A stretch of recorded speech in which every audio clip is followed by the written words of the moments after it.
Barka da zuwa Hausa Magic TV.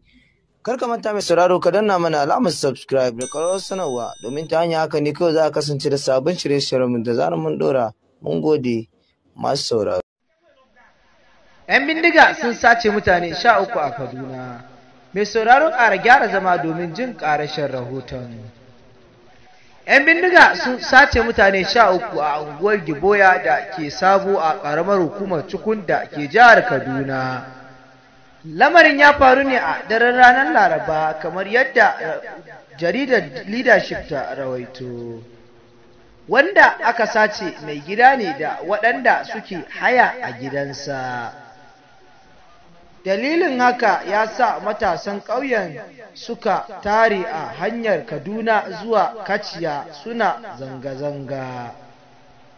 Jihohin Kaduna, Kebbi da Neja suna ɗaya daga cikin jihohin da suke fama da hare-haren 'yan bindiga a arewacin Najeriya. Fatanmu ya hayu ya ƙayyimu ka ƙarawa ƙasarmu da arewacin Najeriya zaman lafiya da gida da ma duniya baki ɗaya. Idan yau ne farkon zuwan ka wannan tasha muna so ka danna mana alamar subscribe da ƙararrawar sanarwa domin ta hanya haka ne kawai za ka kasance da sabbin shirye-shiryenmu da zarar mun dora. Sannan ka manta mai sauraro ka danna mana alamar like domin ta hanya haka ne kawai za mu samu ƙwarin gwiwa ka maka sabbin shirye-shirye. Mun gode da zuwa wannan tasha.